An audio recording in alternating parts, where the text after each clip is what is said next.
안녕하세요. 세계사 산책 민주주의 이야기 황수경입니다. 요즘 우리는 중국을 세계의 공장이라고 부르는데요. 약 200년 전 세계의 공장이라고 불렸던 곳이 있습니다. 바로 산업혁명이 일어난 영국인데요. 인류의 삶을 획기적으로 바꾼 산업혁명은 왜 영국에서 일어났을까요? 지금부터 산업혁명이 민주주의 역사에 남긴 발자취를 따라가 보겠습니다.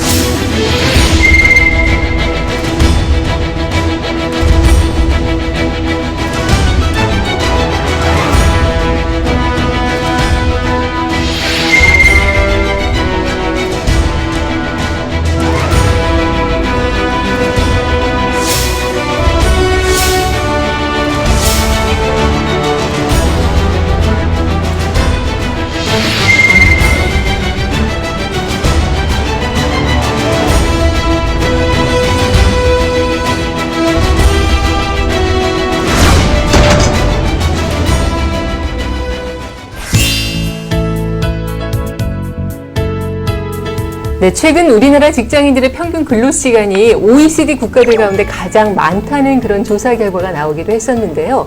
200년 전 영국에서는 어린이와 여성들의 일하는 시간이 16시간을 넘는 그런 시기도 있었습니다. 산업혁명의 명함, 그 속에서 발전한 민주주의 속으로 안내해 주실 분들 모셨습니다. 먼저 역사저술가 강흥청 선생님 함께 하셨어요. 선생님 안녕하세요. 네, 안녕하십니까. 네.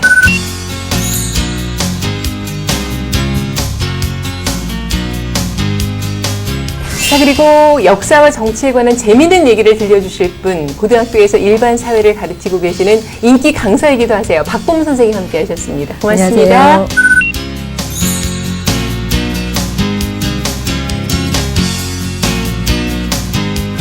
그리고 특별히 오늘 고려대학교 사회학과 김윤태 교수님 모셨습니다. 교수님 고맙습니다. 안녕하세요.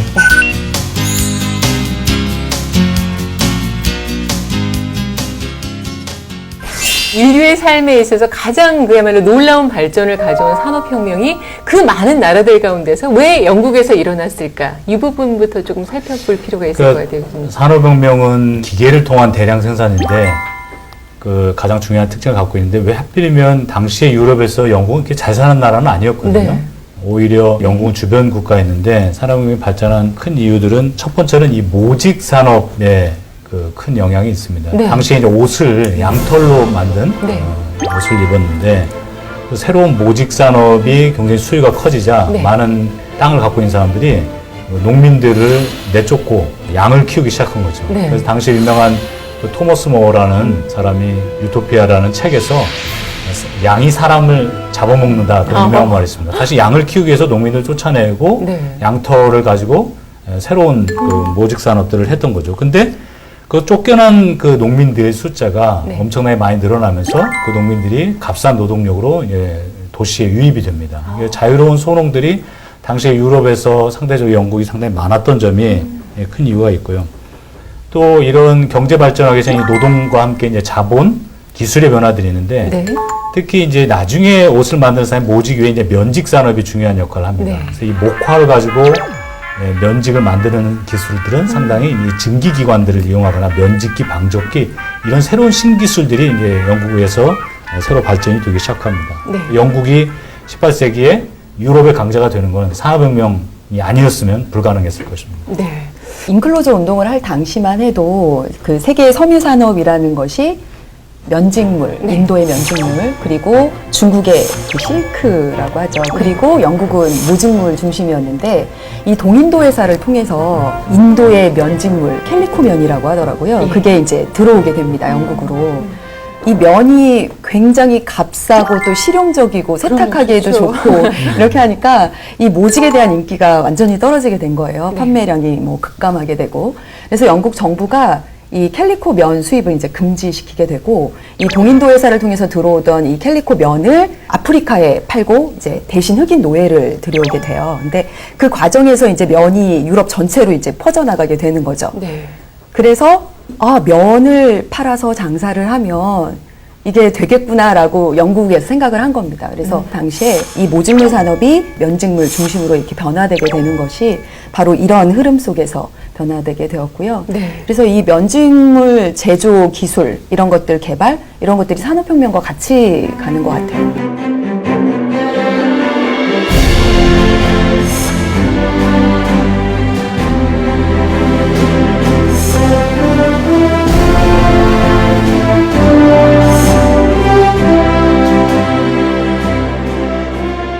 이러한 기술혁명의 그 전 단계는 과학혁명이 있었죠. 우리가 과학혁명은 여러 가지 정의를 내릴 수 있습니다만 17세기에 이루어진 뉴턴과 갈릴레이에 의한 세계관의 변화, 과학적 세계관의 도입, 이것을 보통 과학혁명이라고 하거든요. 네. 그 이후에 아마 이제 기술 발전이 네. 이루어지면서 산업 성장의 가속도가 붙게 된 것 같습니다. 말이 이제 기술혁명 거창하지만 이게 발명이죠. 그렇죠. 특히 이제 몇몇 분야, 방금 말씀드렸던 그 면직물 공업과 관련해서 면을 만들려면 실을 뽑고 날씨과 시실을 엮어야 되는데 사람의 손으로 하는 것은 뭐 말할 수 없이 오래 걸릴 텐데 이 K라는 사람에 의해서 이 플라잉 셔틀이 발명이 되고요. 그리고 그 이후에는 제니 방적기. 네. 그러면서 한 8배 정도 속도가 빨라졌다고 그래요.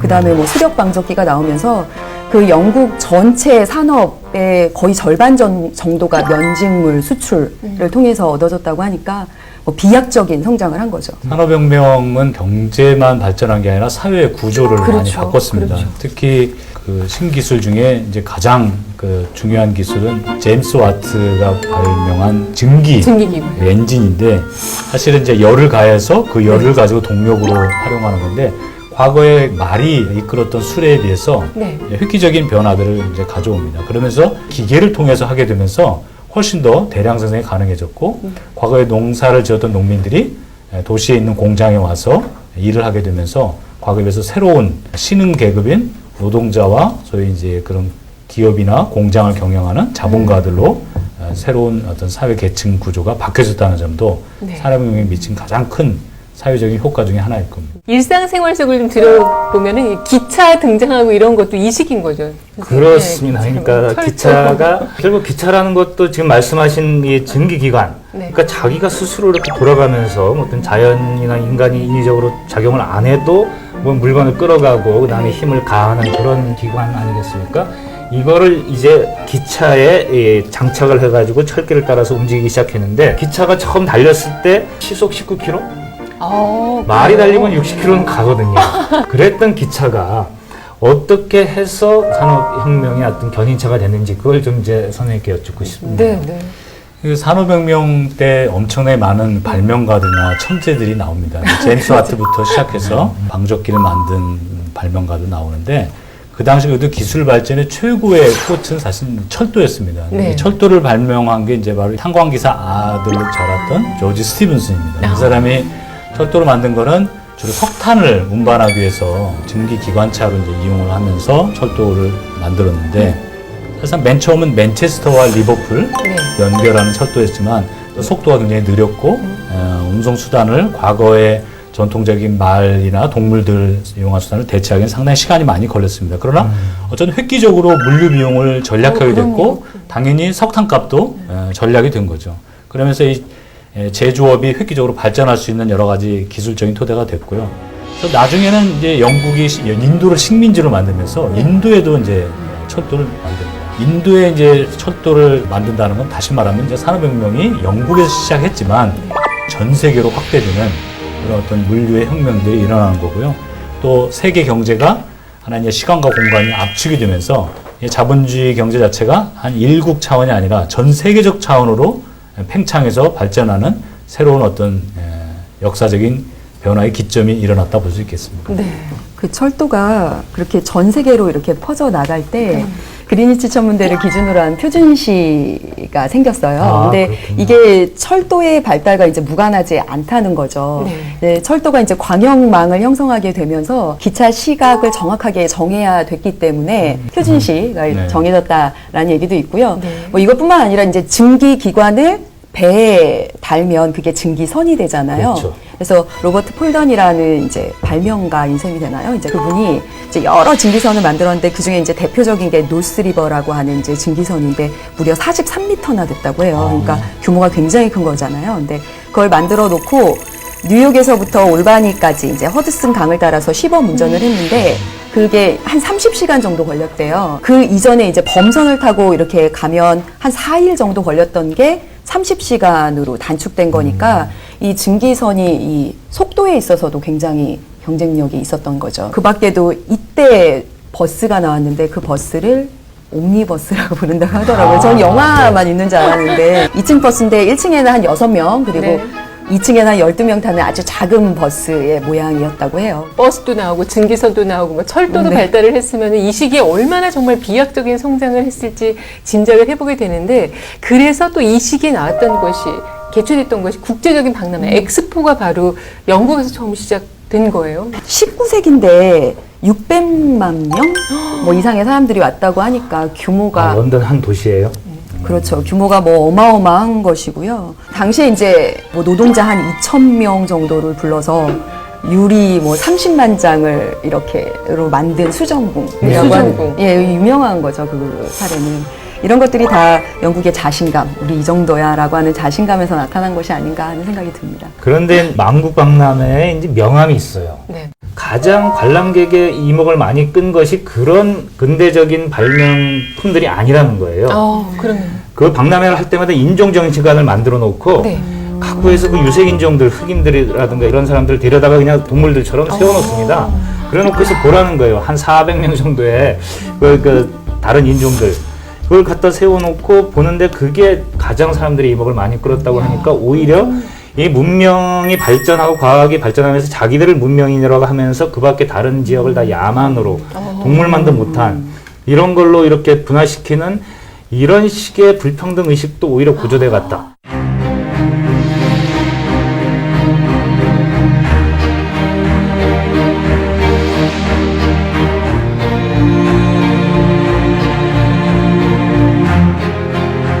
당시에 생산의 주역이었고 세계의 공장이라고 만든 영국의 문명을 이룬 노동자들은 사실상 투표권이 없었던 거예요. 노동조합도 만들 수도 없었고 또 더 심각한 거는 하루에 일하는 시간들도 지금 8시간 노동자가 됐지만 그 당시 보통 한 12시간에서 한 16시간까지 일을 하기도 했습니다. 그리고 빅토리아 시대 때 특히 아동 노동이 아주 악명이 높은데요. 찰스 디킨스의 올리버 트위스트를 보면은 굴뚝 청소하는 어린아이가 나옵니다. 맞아요. 그러니까 너무 큰 덩치가 큰 어른들은 굴뚝 청소를 할 수가 없기 때문에 어린아이가 올라가서 하는 거죠. 대부분의 가난한 노동자들의 자녀들인데 그 사람들은 성인 노동자에 비하면 한 월급은 한 10% 20%도 싼 값밖에 못 받았답니다. 네.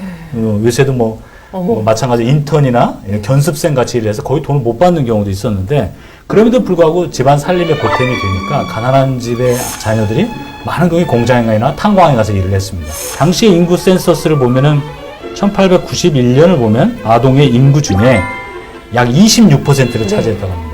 심지어 랑카셔 지방 같이 산업혁명이 아주 핵심적으로 발전한 지역은 거의 80% 정도의 어린아이들이 일을 하게 됩니다.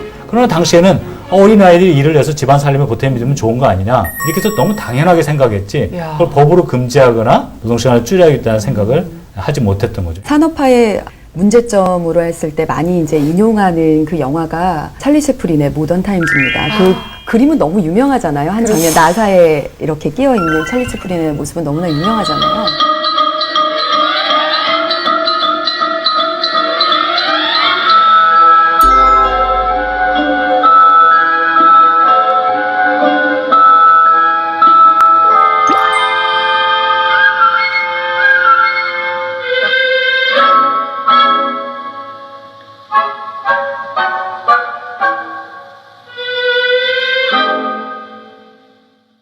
열여섯 시간 노동을 해야 되니까 아침에 일어나는 게 워낙 어렵잖아요. 그러니까 공장주들이 누군가를 고용해서 아침에 깨우는 일을 하는 사람도 있었다고 해요. 그래서 아침에 뭐 잘 못 일어나서 공장에 늦으면 임금을 뭐 대폭 깎는 등 그런 일도 있었다고 하니까 당시에 노동자의 삶이 얼마나 비참했는지 알 수 있는 그런 사례들이 상당히 많습니다.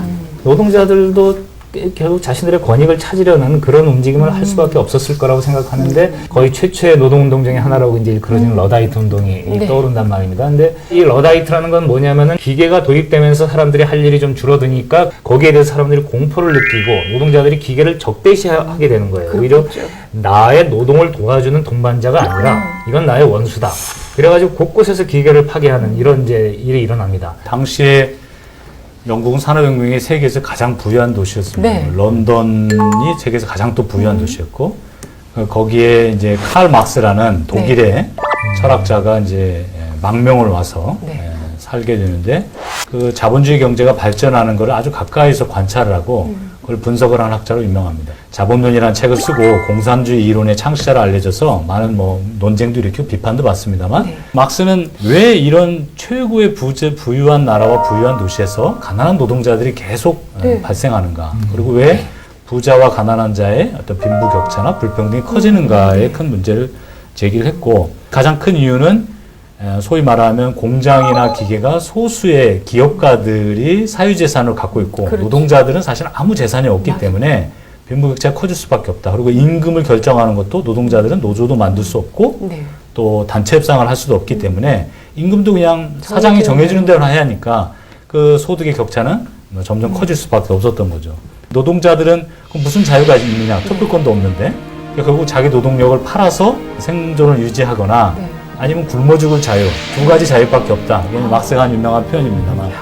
그래서 결국은 막스는 당시 이제 공산당 선언이라는 글을 이미 1848년에 프랑스에서 혁명이 났을 때 쓴 걸로 아주 유명한데, 새로운 산업혁명으로 이루어지는 현대사회는 이 양대 계급의 갈등과 투쟁이 현대사를 움직이는 동력이 될 거로 봤습니다. 그러나 막스는 노동자들의 생활 처우라든지 임금이 점점 개선될 수도 있고 향상될 수 있다는 것까지는 예견을 하지 못했습니다. 그 선생님 말씀 듣다 보니까 생각이 나는데, 마르크스와 흥선대원군이 두 사람이 누가 더 나이가 많을 것 같습니까? 누가 먼저 태어날 것 나예요? 같습니까? 나이가 마르크스와 흥선대원군 사이. 그냥 언뜻 생각하기엔 흥선대원군이 많을 거예요. 마르크스가 2살 형님입니다. 근데 우리가 이제 일반적으로 생각할 때는 흥선대원군은 훨씬 더 먼 옛날에 그러니까 할아버지로 기억이 되고, 마르크스는 왠지 지금도 살아있는 노동운동가 같은 그런 느낌이 그렇죠. 좀 최근의 들어요. 인물인 것 같은 최근의 느낌. 노동운동가 네. 같은 그런 느낌이 드는 게, 그만큼 사실은 마르크스의 이론이라든가 이런 게 굉장히 오래됐긴 했지만 지금도 살아있다는 의미인 거죠. 저는 그런 자본주의 찬양을 읽어본 적이 없어요. 자본주의가 과거의 봉건제에 비해서 얼마나 그 엄청난 그 기회를 사람들에게 주고 생산을 급증시켰느냐. 이 봉건제의 태내에 이런 엄청난 생산력이 있는지 과거에 누가 상상이나 했겠느냐. 네. 이런 마르크스의 목소리는 지금 선생님이 말씀하신 것처럼 지구상의 그 노동자들까지를 포함하는 완전한 민주주의가 이제 이룩되지 않는 한 그 목소리는 계속 살아있을 거라는 그 생각이 드네요.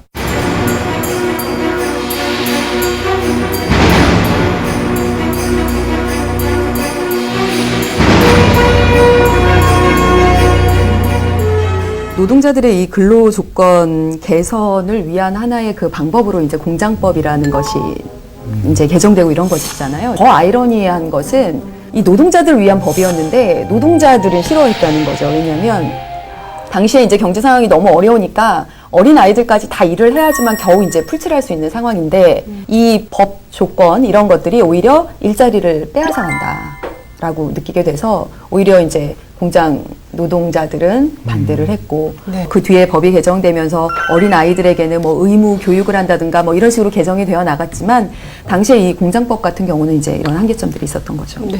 1840년대부터 노동자들이 자기들의 그 권익을 예. 보호하기 위해서 우리도 투표를 해서 우리 노동자 대표를 국회로 보내야겠다. 이런 운동이 일어납니다. 그게 이제 바로 1840년대 차티즘이라고 불려지는 운동입니다. 차티즘이라는 건 차터는 이제 영어로 헌장이라는 뜻인데 예.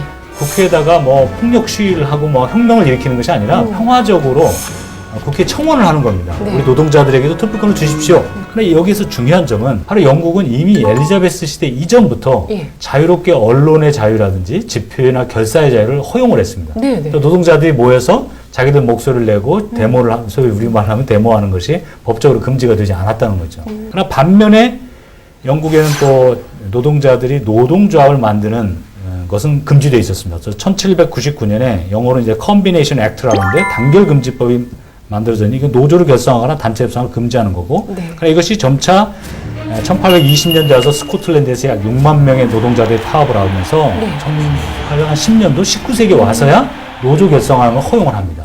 근데 19세기 와서는 이제 본격적으로 노동조합이 많이 만들어지고 노동자들이 1870년대에 와서는 합법화됩니다. 네. 그래서 노동자들은 계급혁명이나 폭력혁명 대신에 투표를 통해서 정치에 참여해서 내 권리를 주장해야겠다는 그런 의회나 그런 평화적인 개혁의 길을 선택하게 된 것입니다.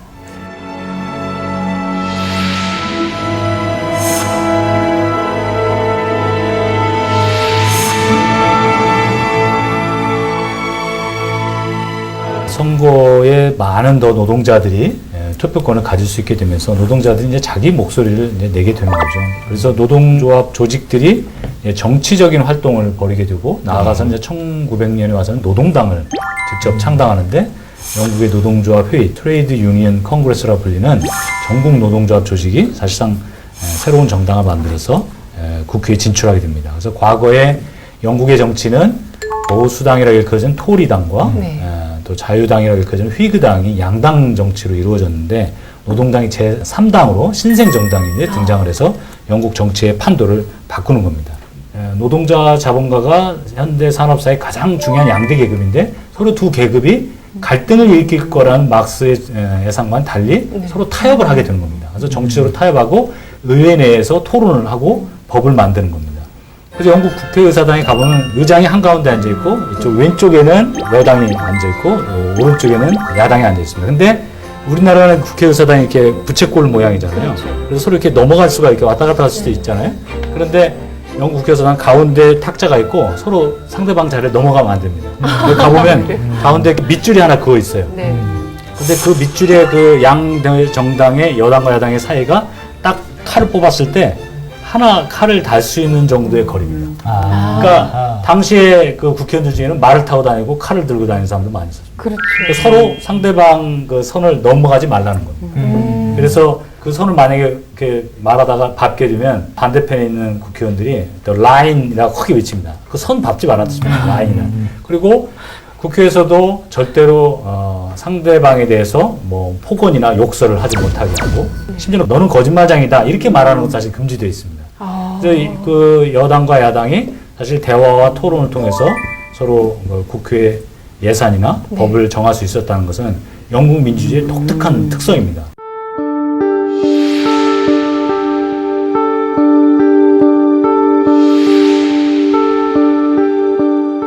당시에 그 문제점을 단적으로 보여주는 것이 그 부패 선거구라는 것과 그리고 포켓 선거구라고 하는 것인데요. 네.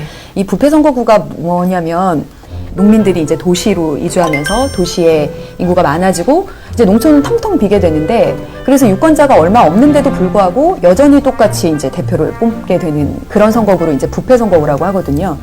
심지어 어떤 이제 한 50개 선거구는 유권자가 50명밖에 없는 선거구에서 대표가 한 명 나온 거죠. 그러니까 이 출마한 사람은 이 50명을 매수해서 충분히 이제 당선될 수 있었던 거고 이제 이거 농촌 지역이죠. 네, 그렇죠. 인구는 다 도시로 이주했는데 네, 네. 그걸 계속 유지하고 국회의원을 뽑는 거죠. 네. 뭐 어떤 자료에 따르면 뭐 2명인 그런 유권자가 2명인 선거구도 있었다고 하더라고요. 그 말씀을 듣고 보니까 2명 선거구라면 저도 한번 의원을 해볼까 하는 생각이 들 것 같은데. 굉장히 당선 가능성이 네, 높죠. 당시 영국 국회의원은 이제 월급이 많지 않고 우리나라 국회의원들 같이 자동차도 주지 않고 지금도 영국 국회의원은 자기 지역구하고 런던 국회의사당까지 왔다 갔다 하는 철도만 우리를 이용할 수 있지 뭐 유류 할증리도 없고 네. 그리고 보좌관도 뭐 그것도 한 20세기 중후반에 와서야 한 명 들 수 있고 그 당시에는 다 자비로 왔다 갔다 해야 되기 때문에 사실은 돈이 없는 사람처럼 정치하기가 어렵습니다. 정치라는 게 사실은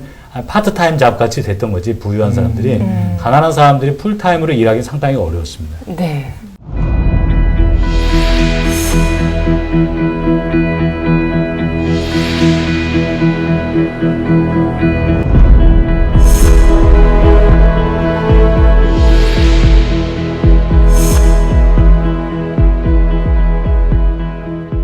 현대 산업사의 가장 큰 세력은 바로 이제 자본과 계층과 노동자 계층인데 영국의 산업혁명으로 두 계층이 가장 먼저 발전을 했고 네. 그 두 계층이 결국은 투표권을 모든 인구에게 부여하면서 의회를 통해서 타협을 할 수 있는 그런 제도를 만들었다는 거죠. 네. 다시 말하면 계급 투쟁이나 계급 갈등이나 사회 혼란들을 막고 산업혁명이 가져올 수 있는 어떤 그 빈부격차나 양극화 문제들도 이런 정치적인 민주주의를 통해서 안정된 사회와 타협할 수 있는 사회를 만들었다는 점은 영국만의 독특한 특징인데 네. 이 영국에서 만든 이 의회 민주주의 제도가 네. 네, 다른 나라에도 많이 이제 전파가 되고 확산이 되면서 하나의 이제 현대 민주주의의 어떤 대의민주주의의 전형으로서 널리 이제 받아들이는 그런 결과를 만들었습니다. 네. 근대화를 경제적인 측면에서 보면 산업화고 정치적인 측면에서 보면 민주화인데 이 산업화와 민주화라고 하는 것이 정확히 같이 가는 것은 아니구나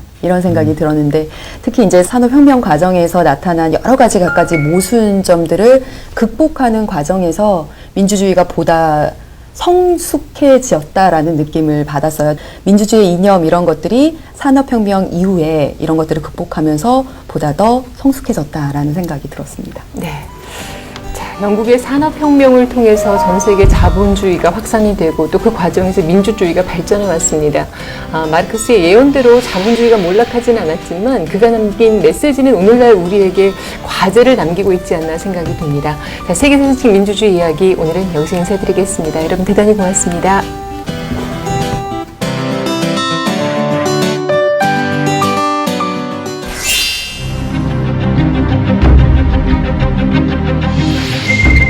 열혈 민족주의 감정을 가진 청년이 오스트리아의 황태자가 왔을 때 암살을 합니다.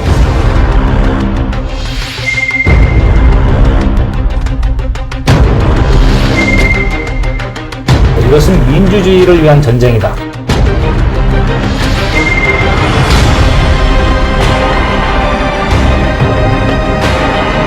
20세기는 1914년에 시작됐다. 전과 후가 완전히 새로운 시대가 됐다는 거예요.